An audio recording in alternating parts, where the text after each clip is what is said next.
Assalamu alaikum warahmatullahi wabarakatuh. Jazakallah khair everybody for being here on time. Inshallah, we're gonna wait for a couple more minutes and let more people join so that we can all start together, inshallah.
Assalamu alaikum warahmatullahi wabarakatuh, everybody.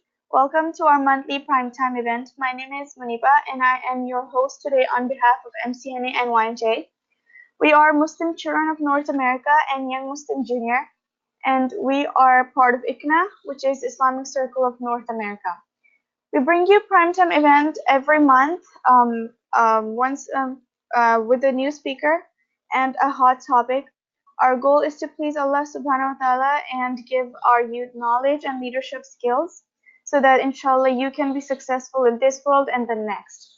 أعوذ بالله من الشيطان الرجيم بسم الله الرحمن الرحيم الحمد لله رب العالمين الرحمن الرحيم مالك يوم الدين إياك نعبد وإياك نستعين اهدنا الصراط المستقيم صراط الذين أنعمت عليهم غير المغضوب عليهم ولا الضالين آمين. So as you all know that the topic of our prime time today is One Humanity, No Racism in Islam. And as you all know that we see that racism is talked a lot about in the news on a regular basis. And there are several incidents and crimes committed in its name. So, and there are a lot of protests against racism as well. So in this primetime session today, inshallah, the speaker will tell us what is racism, what Islam says about it, and what is our role and responsibility in standing up against it. So our respected speaker today is Sister Ruhi. Sister Ruhi is a fellow with the Yaqeen Institute for Islamic Research, an instructor for the past 10 years. She effectively blends traditional Islamic knowledge with her own professional and personal experience of growing up in the West and giving people a practical approach to learning and living Islam. Ruhi has a BS with honors in computer engineering from Boston University, as a graduate of a BMAIS Higher Bridge to Master's Diploma, and currently pursuing a master's degree in Islamic Studies from the Islamic Online University. She is also the founder and instructor of Nourish Your Soul, a platform for Islamic education. So without any further delay, Sister Ruhi, the mic is all yours. Jazakallah khairan. Assalamu alaikum wa rahmatullahi wa barakatuh, everyone. Can I just get a quick salam in the question box, just so I know everybody can hear me well? Okay, inshallah, I'll continue. Okay, I see one. Alhamdulillah. It's lovely to be with you all, and inshallah, we'll get started because we have quite a bit of material to cover, and I'm really actually very excited to talk about this topic because it is something that is such an important topic, the issue of racism. And you probably, as you just heard in the introduction, hear this word a lot.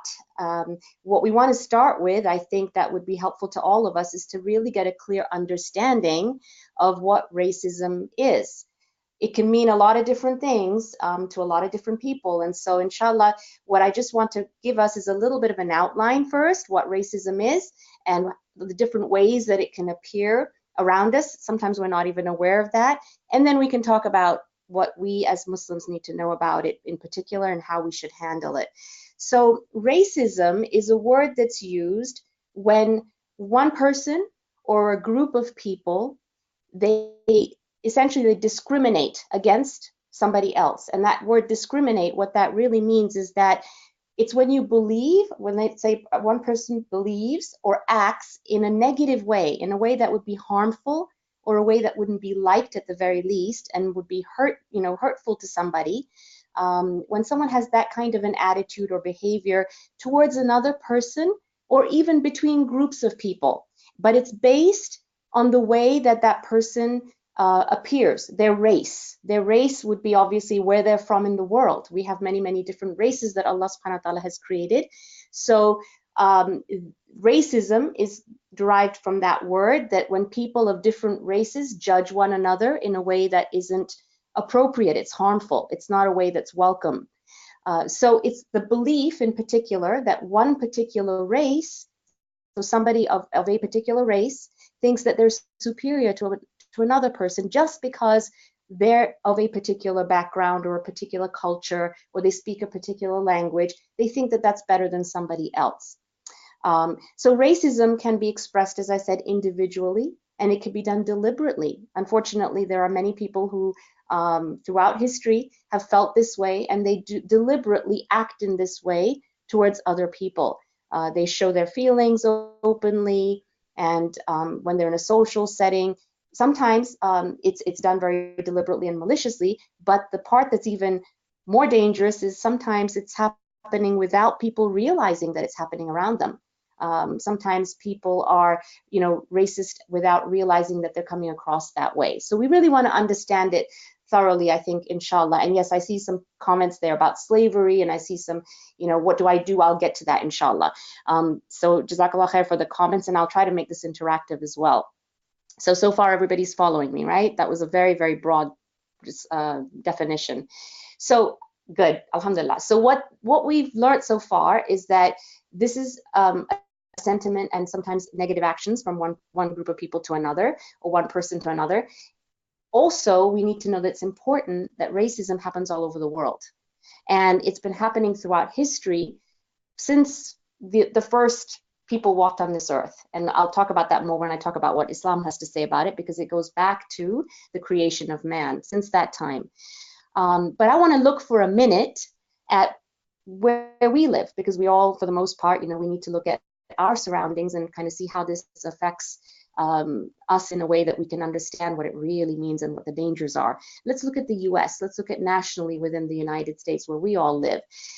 Racism exists against certain groups of people, against certain minorities. Can you guys give me an example of racism that you see in the world and then in America itself? Yes, so yes, that's right. Sometimes there are people who say we don't have racism here, but yes, you see it in school. Of course, we're seeing it currently in the news. So yes, Trump towards Muslims. And there are many groups like this. So what's the real harm in racism? What's the real harm is that it contains a lot of evil in it. Yes, against blacks, absolutely. So alhamdulillah, you guys are all with me. So racism is evil because this kind of thinking, it's a mentality that when you start thinking in this way towards somebody else and you think yourself better than somebody else, what we're doing is inevitably that's going to lead to injustice. That's going to be leading to treating people in a way that's not fair. It can be even oppressive, as we've seen, right? Exactly. Some of you know what's been going on in the history of this country. And yes, we'll talk about some of the things that I see here in the chat box. But essentially, it's when one person or a group of people takes undue advantage of another because of that. So in our history here in this country, the whole American slave society, where an entire population of people Black people who were brought over from Africa, who came here from Africa, were all put into this position of becoming slaves just to get them to be, the labor class, to work them and get, use their skills, but in an unfair way, not pay them and treat them kindly, but done in a very, very hostile and very, very unjust manner, right? So everybody's heard of the period of slavery in this country, and of course it exists in other parts of the world. It still exists today, unfortunately, in many different ways. What happens eventually, though, is that the danger beyond the obvious physical harm that it leads to, and many, many tragic stories we don't have time to cover here, but you can read about it in the history books, is that it starts to get into the way that people think becomes normal in a society. So that entire period of culture, the colonial American culture, it started to become ingrained in people's minds that this is how we're supposed to treat us Black people. And unfortunately, the effects of that are still there to this day. They don't get the respect. Exactly. We need to say it in a way that's respectful. And inshallah ta'ala, we'll talk about what it means from a Muslim perspective in a moment. But there are other kinds of examples of slavery as well, not slavery, racism, that we need to understand. For example, what's happened in history in South Africa, the apartheid, you've probably heard of that, or anti-Semitism, what Hitler did with the people of Jewish faith. So it's not just one religion or one group of people, it's a lot of people.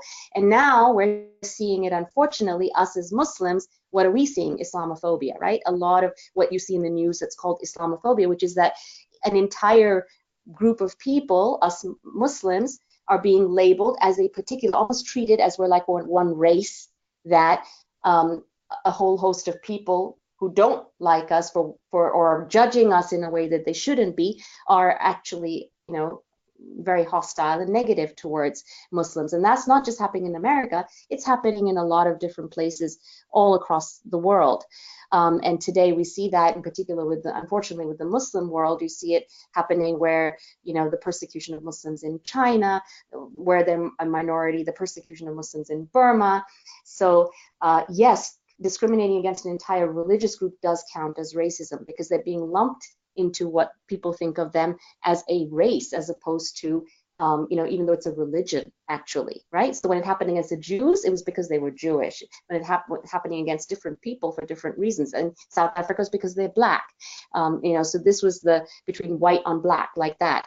And then within racism, there are certain other things I just want you to be aware of, just very generally, to give you a little bit more of a deeper understanding, so that we can be that much more empathetic, aware, and know how to stand up for it, which is what I will talk about as we get further along, inshallah. So racial prejudice, what does that mean? You hear this term sometimes. Racial prejudice means when one person forms a personal opinion. As I said, they're judging somebody, they're judging another opinion based on looking at that person. That person doesn't look like me, they look different, so I already think that person is not a good person, or they have some kind of a bad quality to them, or they're somehow less than me. That's racial prejudice. There's also something called racial discrimination. Racial discrimination is when you treat somebody differently. So this could happen between people where, again, a person of color 1 or A discriminates and actually treats somebody of a different color or a different culture in a way that is not fair. It's not nice, it's different than they would treat their own best friend or their family member or somebody they didn't feel was of a different race. So, for example, it can happen even at the workplace when a particular company, let's say you have a person who has that problem of racism in them, they won't hire somebody that looks different to them or to the other people around them in the office. or at school, like somebody said earlier, we see that where groups of friends will become friends with only certain types of people who are just like them, and they won't include somebody who's not quite like them. So this is another thing called racial discrimination. There's also racism can happen at a larger level, at a government level, at a company, corporate level, at an institutional, structural level, as we call it. And this is where entire organizations or countries, as we're seeing now in certain countries, right? They're making policies, like, for example, not allowing, you've all heard about the Muslim ban, right? This is something that is directly targeting a certain group of people based on their religion or their culture or their race. I'm sure you can hopefully get an idea from that, inshallah, that it's the inferiority, that treating one particular race as considered less normal than another race or religious group of people. So they may not be, paid the same amount of money for a job. They may not be allowed the same benefits or privileges. All of this is caused by racism. And then there's another level to add to this, which is that historically this builds up. So over time, like we've seen with the African American community, that over time it builds up until it becomes that those particular minorities or those particular groups of people end up then suffering economically. They end up with less opportunities for them, for their children, for education, for things of that nature, where you have certain areas where they end up, being isolated from the rest of the community. None of this sounds good, right? This is all the tough part that we're kind of talking about up front. And I want to make sure everybody's with me, right? I see a comment here. You should not judge. Don't all religions go against racism? Yes, and we will talk about, inshallah, we will be talking about what Islam has to say about it, because Islam very, very much so has a lot to say about it and takes a very strong stand. Inshallah, we'll talk about that. So, and there were some people who even went to an extent to say they could scientifically show that one race is better than another.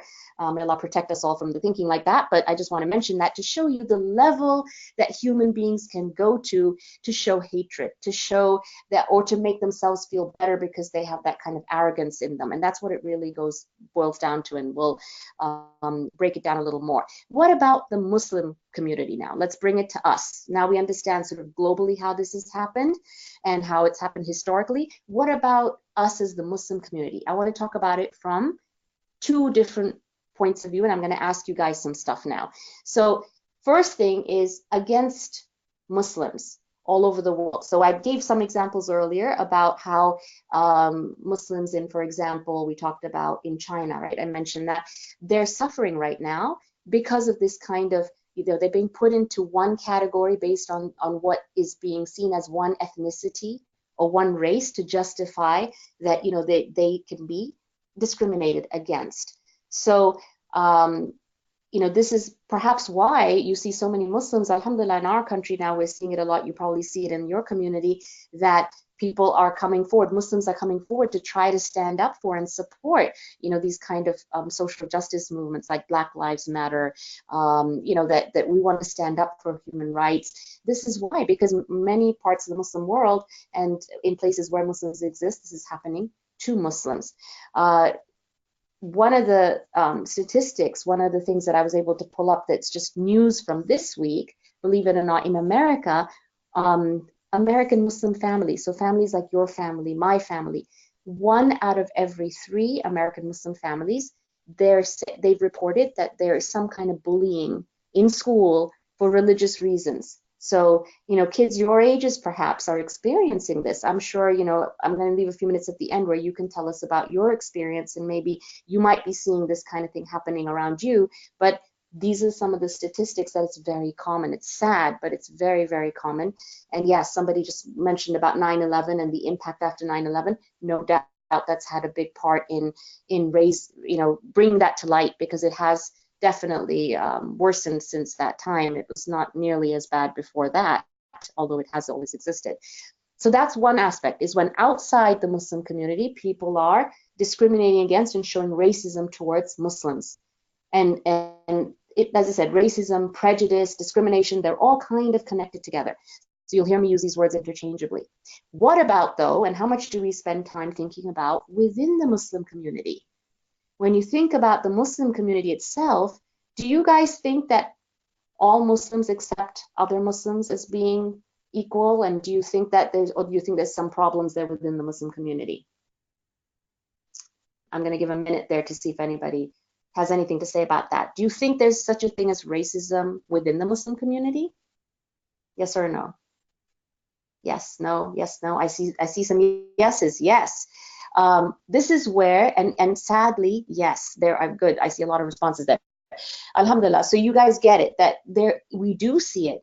If you're noticing it, chances are other people are noticing it. That one group of Muslims against another group of Muslims, virtually every community worldwide, it's so sad. Even though we know the teachings of Islam, sometimes we let the the society we live in, we let things around us affect us so much, we lose sight of what is important. And it's a very sad thing, but unfortunately, there are Muslims who think themselves to be better Muslims than other Muslims. So what do they look? How do they, how does racism show up? They kind of, they're very judgmental of certain types of Muslims by their appearance, maybe. Like maybe, they see somebody who doesn't wear hijab, and if they do, somebody mentioned hijab there, that's a good example, that between people who wear it and who don't wear it, we don't really have a right to judge whether that person is genuinely trying hard. Maybe somebody's just having a tough time with it and they want to wear the hijab, but we can't judge their level of Islam or how good a Muslim they are. That's for Allah subhanahu wa ta'ala to judge. But sometimes people are very nasty to other people just based on how they appear, the way they look. Or it's a Muslim of a different culture to you. And sometimes, people don't act in a very friendly manner, or they kind of say, oh, no, I don't, we don't eat the same food, we don't speak the same language, therefore I don't need to make any effort, right? So this kind of a thing is very, very common even within our community. All of this is like assumptions about people sometimes, and judgments being made against people. I want to ask you guys just to take a minute here. If I ask you a question like, what does a Muslim look like? Just give me your top, I want to just look and see what the top 2, 3, 4 responses are. What do you think a Muslim looks like? What would be the description in your mind of that person's appearance? Maybe their language, their skin color, okay, things like that. Okay, a man with a very big beard. I'm just reading these out loud. You can probably all see them. Somebody who's brown, okay, so you're giving me what potentially their race could be. Hijab and beard, darker skin. What about language? What languages do Muslims speak? Or what language do you associate with a Muslim? The way they're dressed, okay, Arabic, Urdu, I see some stuff coming up. Okay, good. So from this, we can judge that, maybe we have some stereotype answers of what we think a Muslim should look like, or what we think a Muslim is. But I want to share with you something else now that is actually, again, these are statistics that are been done by, polls that have been done in this country. There's an organization called ISPU, Institute for Social Policy and Understanding. It's a very big institute, and they do a lot of polls on Muslims. What they found just this year, this is all 2018, is that when you look at American Muslims in this country, we're the most ethnically diverse faith community in the country. So subhanAllah, we actually don't look like one group of people. We aren't one race. In fact, 1 out of every 4 Muslims is black. 1 out of every 4 Muslims is white. And 1 out of every 5 is from somewhere in Asia, the subcontinent, meaning it could be different countries. And 1 in 5 is Arab. So only 1 in 5 is Arab. And sometimes people associate that Middle Eastern sort of mindset or skin color or approach or language. And I know some of you said Urdu and some said Arabic and things like that. So yes, they can be very, very different. We are very diverse in who we are when we look at how we just are in this country alone, subhanAllah. Yet, what do we find within the Muslim community? That we have masajid, we have different masjids that are they're all over the country, but some masjids they're like broken up by ethnic groups, that only certain people like Arabs will go to one masjid, or Desis at one masjid, or people from Bangladesh at one masjid, or people from Somalia at one masjid. And, we've kind of broken into these like different kind of racial and cultural groups, even though, as we will see, Islam tells us that we are really all one, right? And it even becomes double racism when you're dealing with minorities in this country. Like, for example, we talked about the African American community, the Hispanic Muslim community, all of them, like those who've become Muslim as well, or those who are Muslim or were Muslim before and they're still Muslim, they are all feeling it even more because they're also getting discriminated just for who they are, as being seen as non-white, Americans, for example, but also because they're Muslim. So they're kind of feeling isolated within the community and isolated outside of our community. So we really need to kind of pay attention to this because it's a significant problem. Okay, so maybe I should just take a moment here and just read a couple of notes that came in while I was speaking, just to make sure I'm not missing anything before I move on to talking about what Islam has to say. Okay, I think we're good. People should be treated equally. Right, yes, inshallah, that's what we're going to talk about now. So let's look at what, Islam has to say about racism. So racism, really, as I said earlier, has been around since the beginning of the existence of man. How many of you know, you probably already know the story of Adam alayhi salam and Iblis, Shaitan, right? Everybody knows that story? Yes? Yep. And Alhamdulillah. Because we talk about it a lot, because Shaitan is our arch enemy. And racism really began with Iblis, with Shaitan, when he refused the command of Allah to prostrate, to bow to Adam alayhi salam, after Allah subhanahu wa ta'ala created Adam alayhi salam and taught him what everything is, and made him this noble creation, which is human being. Why did Iblis refuse? Because he became arrogant, right? He had been with the angels, he had been a good worshipper of Allah subhanahu wa ta'ala, and he was very arrogant and sort of jealous of, yes, pride, exactly. So that arrogance of thinking, what is behind arrogance? This is what leads to racism. It's thinking that you're better than the other. So what was his argument? Is that I'm better than, he's basically accusing Allah subhanahu wa ta'ala, right? And in the Quran, and Allah subhanahu wa ta'ala tells us this story that he says, I'm better than him, right? I'm better than Adam, because you created me, he says to Allah, out of fire, and you created Adam out of clay. So that pride, that jealousy, that was really the first manifestation, the first time that it happened, that racism kind of rears its ugly face, and it comes from Shaitan.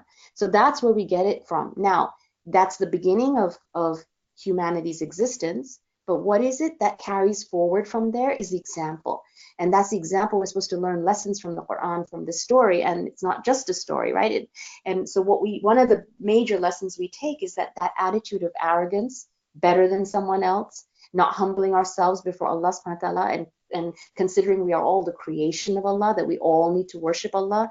That problem is what's come down through the generations. And that's where it's a big test for you and I, and for every human being that walks on this earth, is that just because somebody else might look different, one is fire, one is clay, doesn't mean, even though Adam alayhi salam is created to be, insan and humans are created better, for sure, we're noble.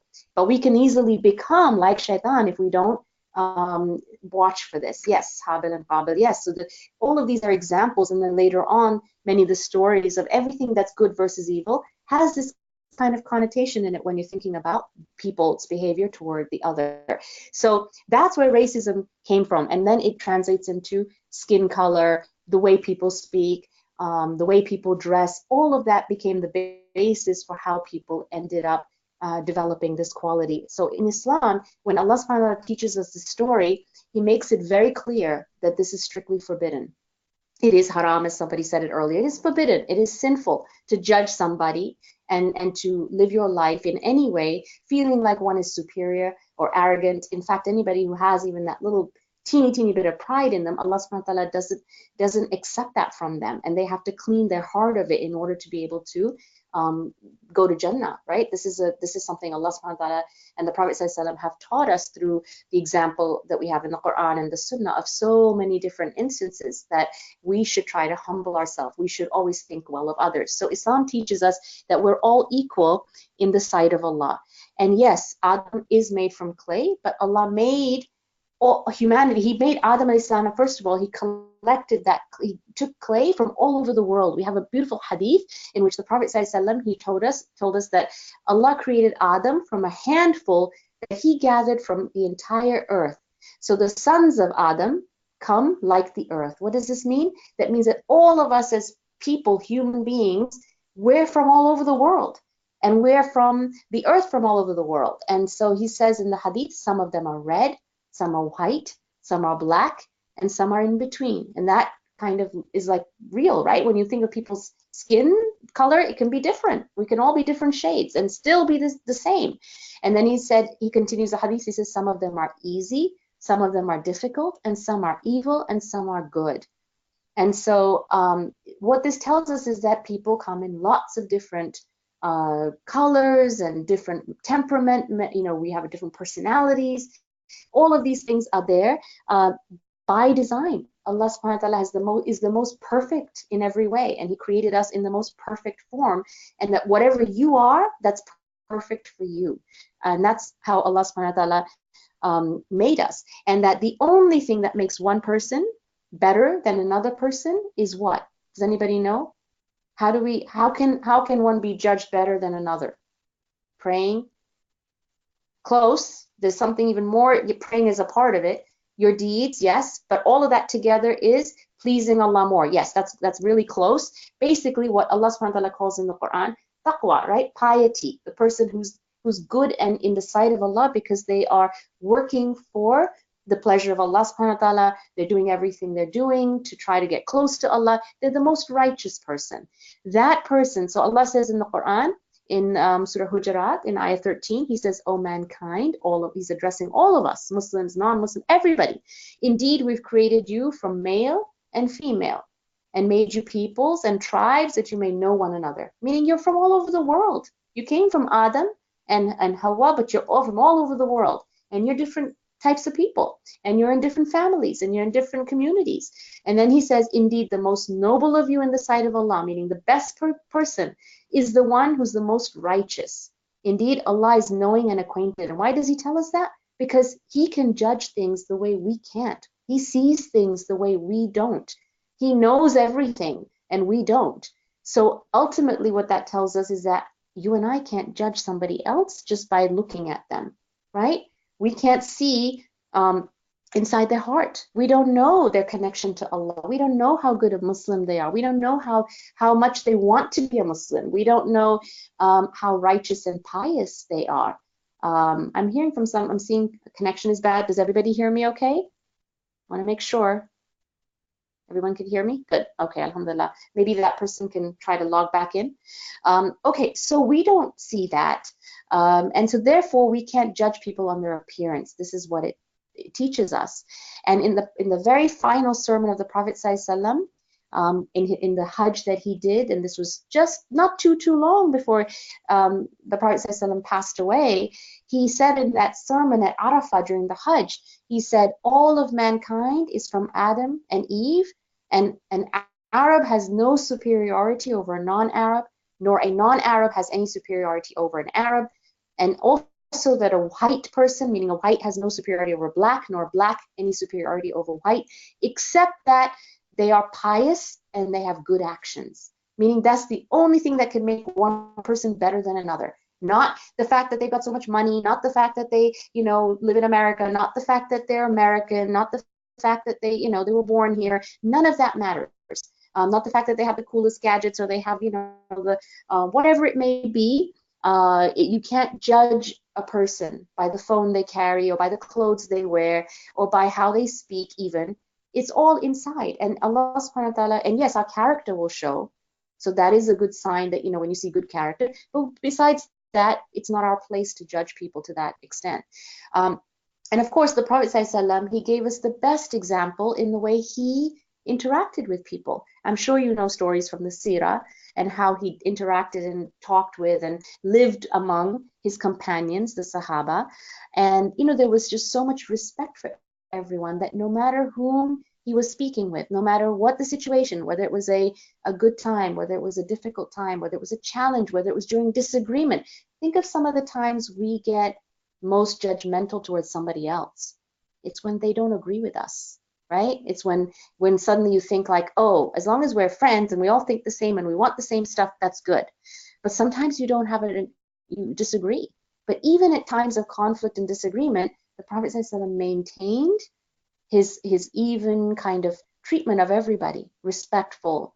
Even when people were being hostile towards him, ﷺ, he didn't respond in that manner. He always chose the high road. And so regardless of whether this was a child he was speaking with or an elderly person or somebody who came in from a tribe from outside of Makkah or Medina and was kind of, angry or hostile towards him, or even if it, regardless of the race, the tribe, the ethnic background, whether they were rich or poor. And if you think of it, some of our most noble scholars of Islam who were among the Sahaba, among the companions and friends of the Prophet ﷺ, what were they? They were freed slaves in many cases.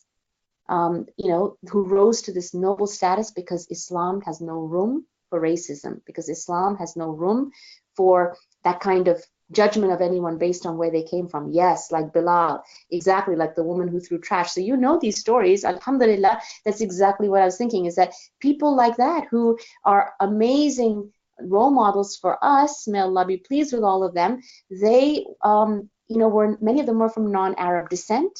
Many of them were black in terms of their race, like Bilal radiallahu ta'ala anhu, like Ammar ibn Yasir, remember?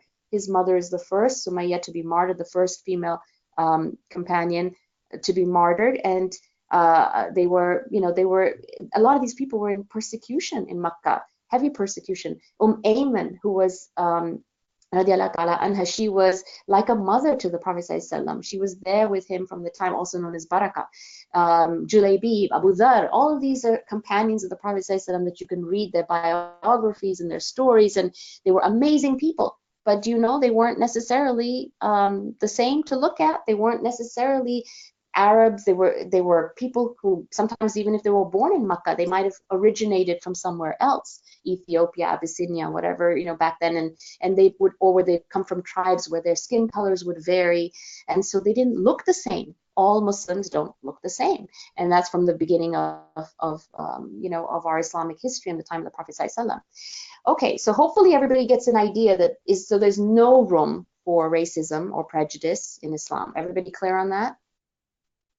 Allah subhanahu wa ta'ala, is just to summarize that, Allah made us all beautiful and perfect in our own way. He knows what we can do. He knows our potential. He knows that we can be the best, and what he expects from us is to be the best that we can be, correct? So whatever we are and we're blessed with, we say, alhamdulillah, we're grateful for that.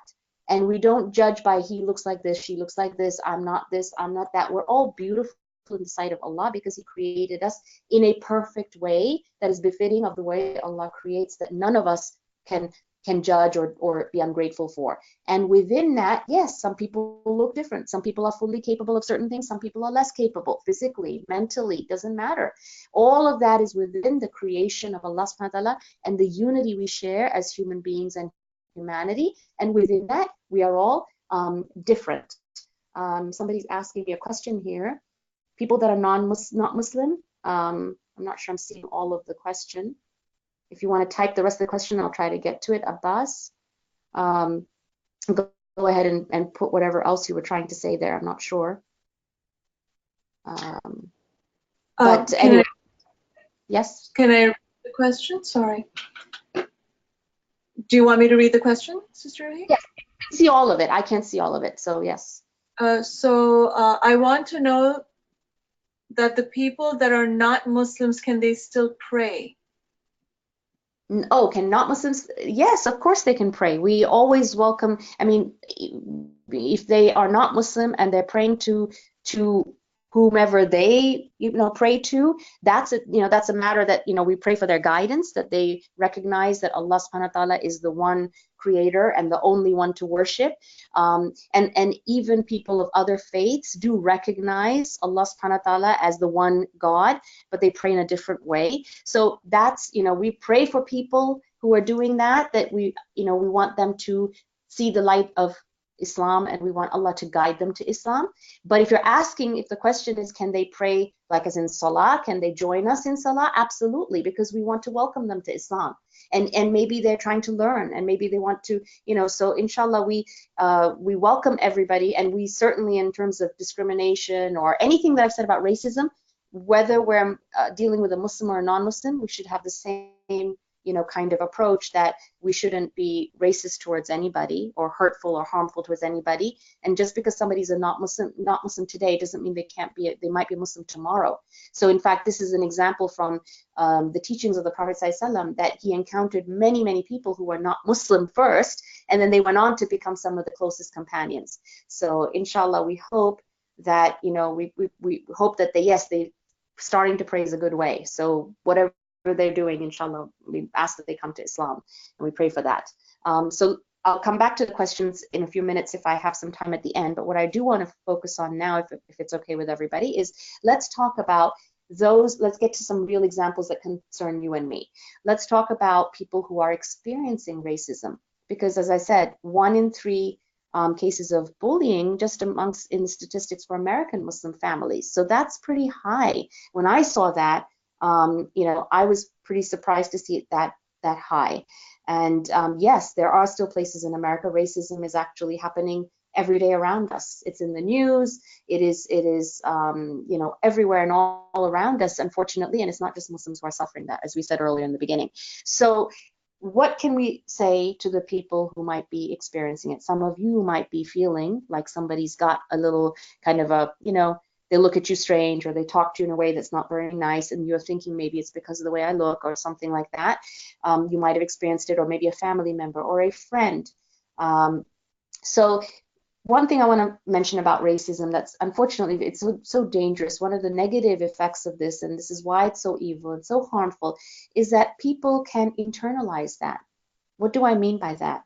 It means that if somebody keeps hearing from another person or seeing some kind of ill treatment, an attitude, a look, a comment, an insult, a racial slur, as we say, somebody's cursing them or saying a bad word to them or calling them a very derogatory, negative word, that eventually starts to affect that person, right? You and I would feel hurt if we hear that. So the first thing we want to be is very empathetic towards anybody who might be experiencing racism.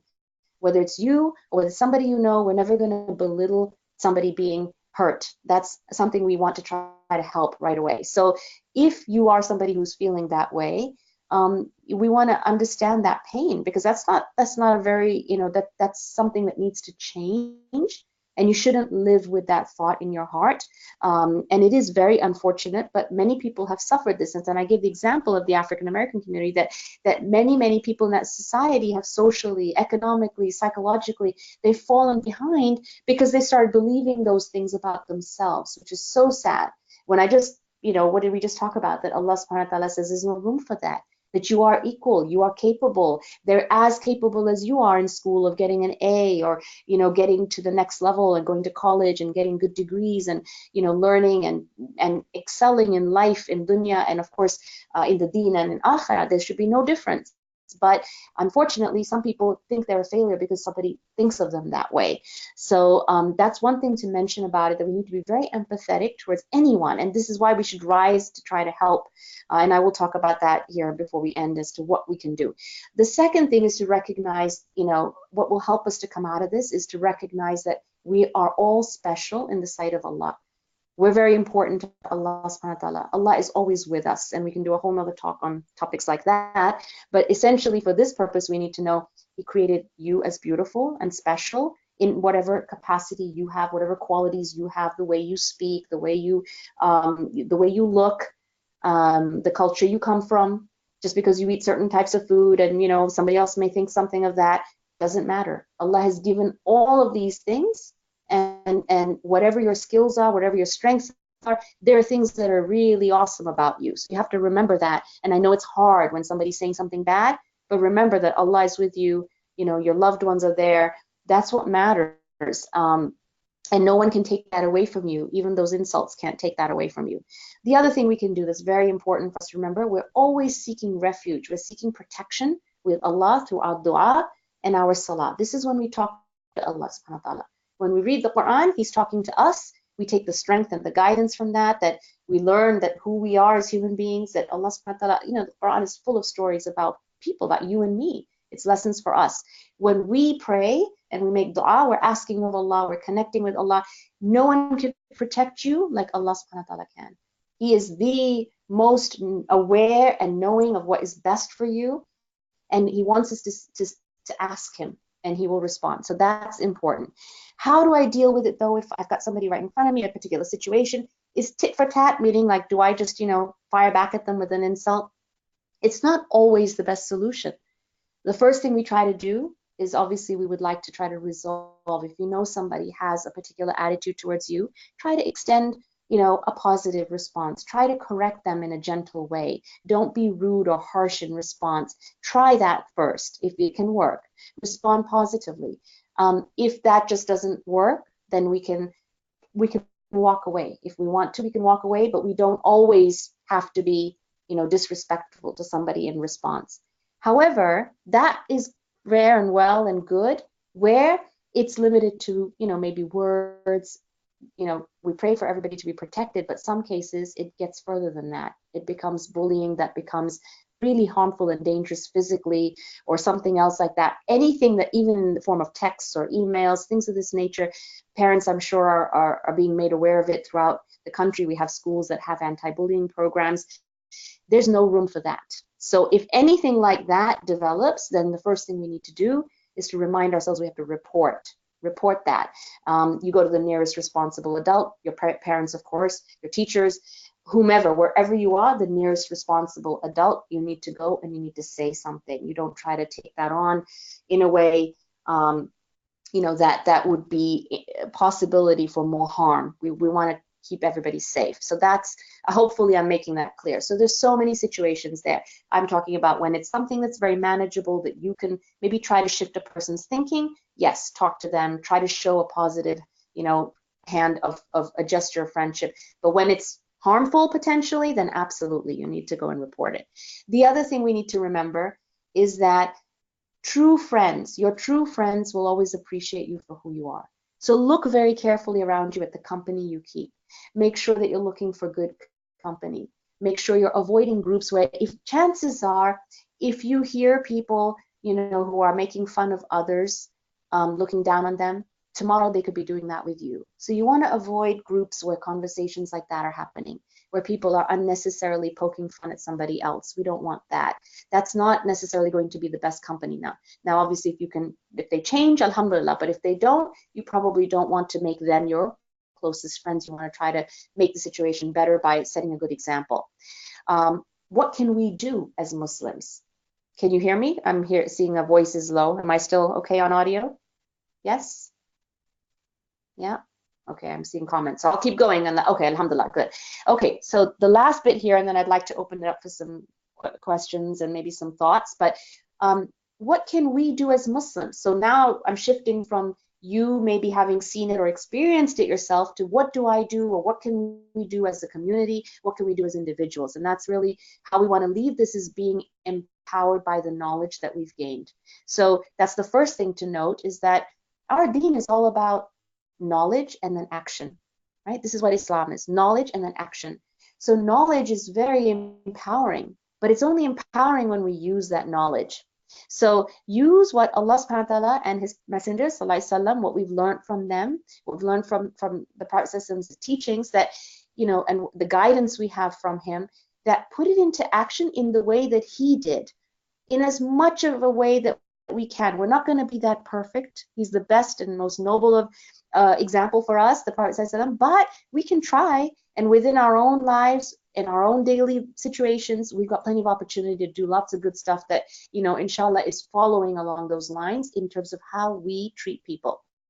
The first thing to remember is that the Prophet ﷺ's masjid was open to everybody. It was open to everyone, no matter who they were, no matter where they came from, even when they came from faraway lands, different backgrounds, different faiths. They just came to learn about Islam, or they came to say, we don't want to become Muslims. Whatever they came for, different tribes, the masjid was always open to them. This is how our masjid needs to be, right? And alhamdulillah, there are many masjids now in the country that are trying to do that. Open mosque day, dawah organizations forming within the masjid. This is all good, but each of us, even as somebody sitting in the masjid, when you see somebody you don't know, to go up to them, to greet them. So we have work to do still. It's not there to the point where we want to be able to say that, yeah, sometimes a particular person might feel uncomfortable coming into a masjid because they see people all, we talked about earlier, where it might be one ethnic group only. So somebody from a different ethnic background or different race, unfortunately, sometimes they would never pick that person to be their imam in the masjid or their scholar, because they say, no, they're not the same. That's not something that's very Islamic. So we have to slowly work toward recognizing that we're all there to worship Allah. It's a masjid, and we want to welcome everyone, no matter what they look like, no matter, how they may seem culturally or otherwise, how they speak, etc. And this is how, even despite the fact that we have some issues like that, we still have, alhamdulillah, so many people converting to Islam because they are seeing the beauty in our deen. They do see that they're welcome. So there's a good side to this story as well, that despite all the negative images in the media and in the news, many people get curious, and that's what helps them come and learn about Islam. And then they're told, no, no, no, no, that's not what it's like. We welcome you. So this is something you and I can do next time we're at the masjid, extend a friendly hand to others around us and try to, be welcoming. This translates outside the masjid, though. That was the example of the Prophet's masjid. But how was he outside the masjid? How was the community? If you're like that in the masjid, we should be like that outside the masjid. So in our social circles around with our friends, our family, our neighbors down the street, at school, with people in general, we should have that same kind of attitude, inshallah. Also, Islam teaches us to be very aware of injustice. As I mentioned near the beginning, of the biggest dangers of racism is that it creates injustice. It gives people room for oppression, one group of people oppressing another, one person bullying another. That's injustice. And Islam teaches us that we have to stand up for injustice whenever possible to the best of our ability.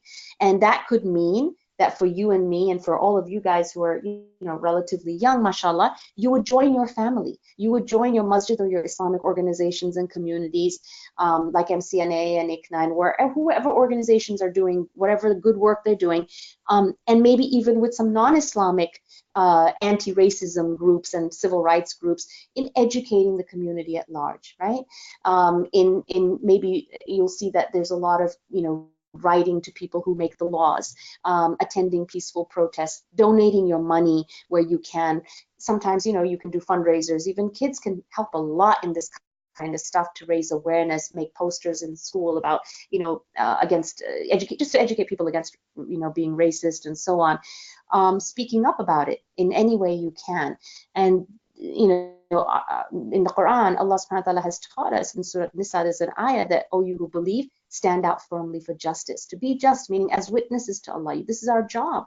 That even if you have to say something, you're the one that's wrong. So it's against yourself sometimes, or your parents, or even your relatives, be they rich, be they poor. Allah says you have to, be always on the side of the truth and justice. We also have to correct our own thinking. And that means sometimes, as I mentioned, it can happen unconsciously. Our culture might have hidden things in it that sees other people just because their shape of their face is different or their color is different, their eyes look different. Sometimes we have names and nicknames that have developed over generations that you don't even realize it. Your parents just automatically use that term. It's important for us to bring that to the conversation, maybe at dinner or at whatever, and ask your parents sometimes if you notice something a little different that you don't understand, and maybe they'll realize too, or they may see something that's happening today in school or whatever and ask you about it. We have to start with ourselves. We can't just assume that our culture is the best culture, or that we're raised in only the way we're raised is the best way. We also want to look at racism as a disease, that we're trying to cure our communities of this, so we start by treating the real problem. You don't just give something to make the pain go away for a little while. You try to raise awareness. That's how you actually get to the problem. Set a good example. And this problem is a disease because it not only affects the person guilty of it, they're never going to be happy, they're arrogant, they're sinful in the sight of Allah, but they're also, the victim is being harmed as well, right? So on all sides, it's a problem. What can I do individually? You might say, well, yeah, some of those things are great, but just me, the low me, what can I do? The Prophet taught us, each of us, if you see something that is evil, try to change it with your hand. So in other words, you see something right in front of you, speak up. Maybe there's a girl or a boy who in your class who's really shy, or they feel too intimidated. You can go and tell the teacher if you've noticed something. You can say it, confidentially to the teacher. If you see, what, I'm seeing that person might be, can you watch them? Somebody might be being really mean to them. Anything like that. If you can't do that, try to speak up if you can. If you can't do that, at least in your heart, know that there's something wrong going on. This is an authentic hadith in Sahih Muslim, and this is really the attitude of every believer, every Muslim, that in every matter in life, we should be trying to correct things when we see that they're not right in front of us. Ask yourself next time a thought might rush through your head about somebody, am I assuming something that isn't good about that person? Is there room for me to be thinking incorrectly? Is there a possibility that there's a positive answer to this and I'm jumping to some conclusion? Also, judging people like people who are maybe of one type of background, like, oh, everybody is like that then. Just because you've seen a certain small number of people do something in a particular way that's not right, doesn't mean everybody of that background or that, group would be the same way. And this is, when sometimes you hear things, okay, well, maybe I'll give an example here, but the whole thing with, Israel and Palestine, that doesn't mean everybody who's from Israel is a mean person or everybody is, bad. There are many people in Israel who are trying to help the Palestinians too. So we don't want to, have a negative attitude toward.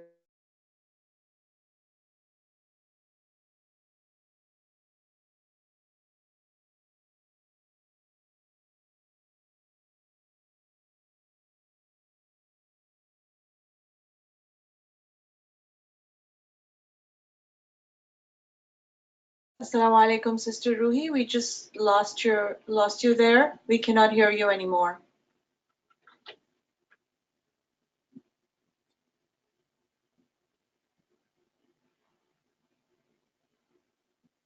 Sister Ruhi, we cannot hear you anymore.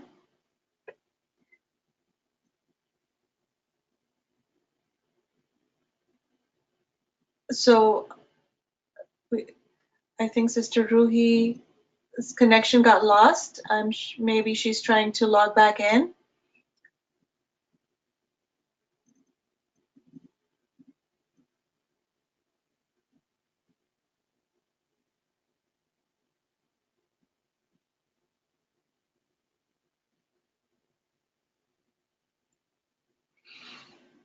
Jazakallah khair for your patience, everybody. Just give us just a couple minutes to see if we can get her back, inshallah.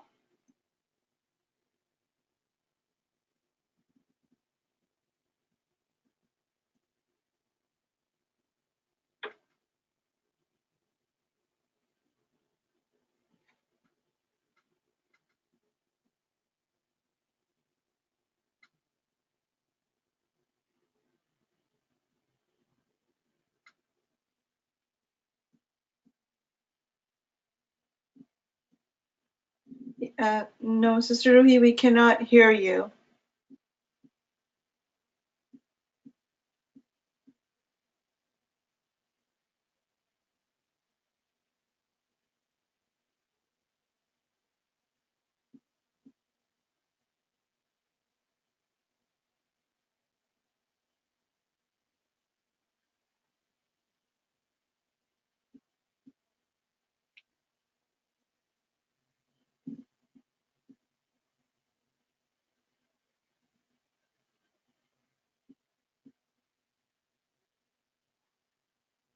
Just give us a quick minute, inshallah. I'm trying to get Sister Ruhi back.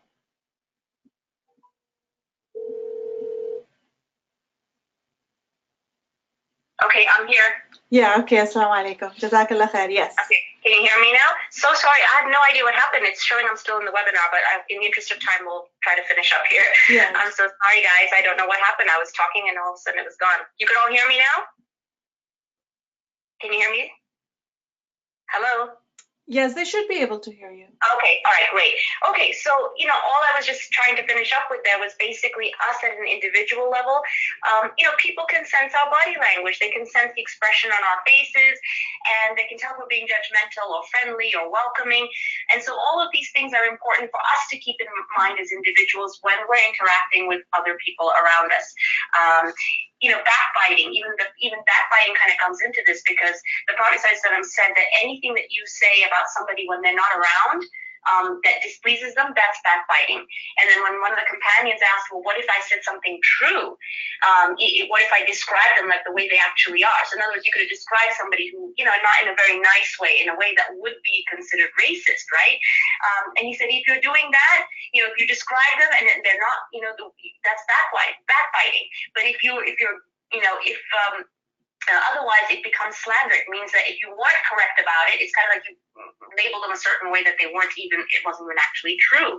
So it's either backbiting or it's slander, which is both are sinful.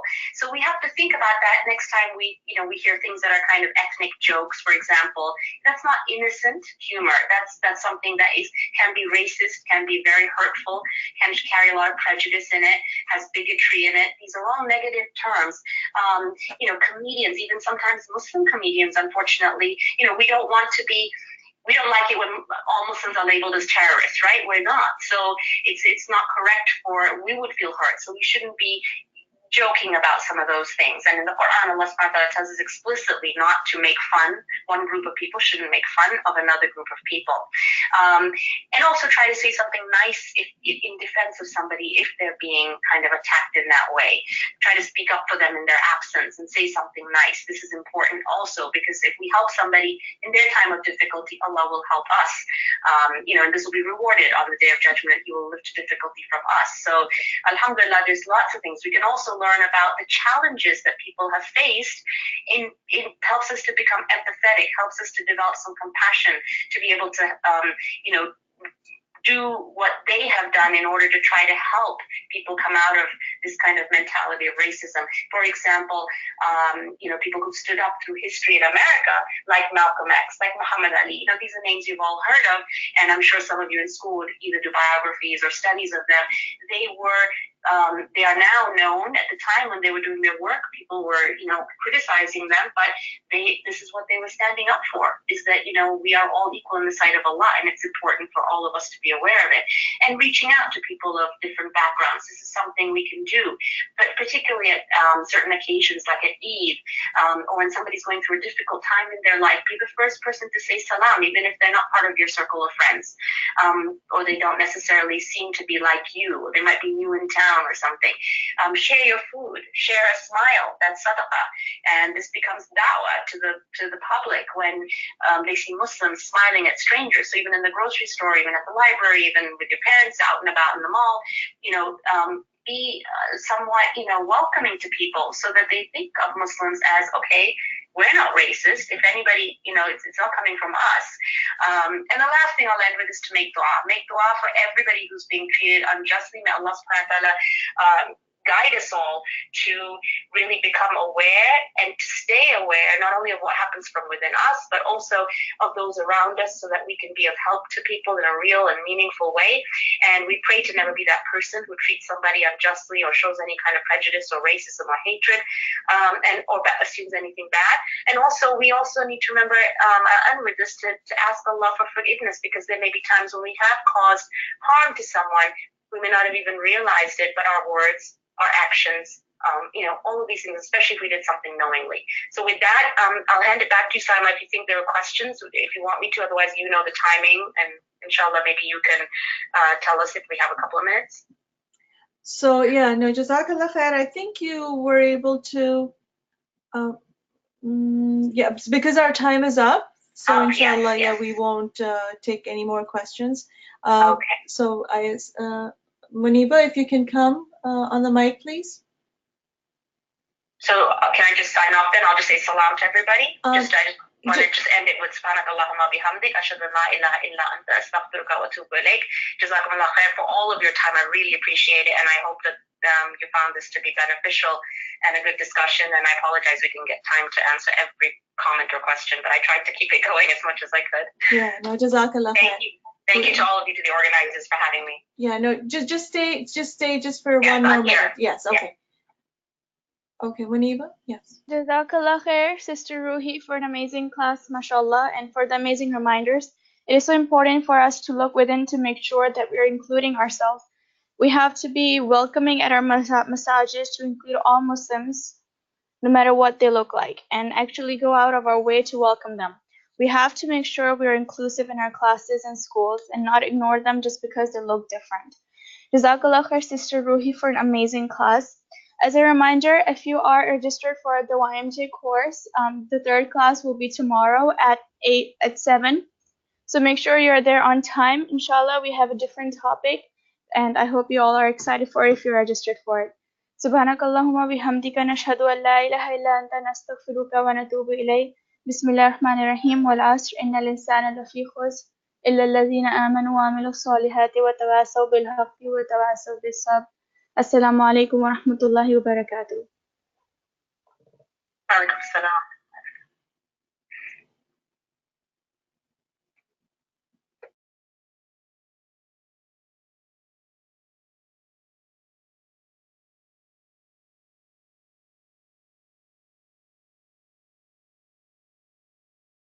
The YMJ class tomorrow starts at 7 Central, and it is our class ends at 8 Central.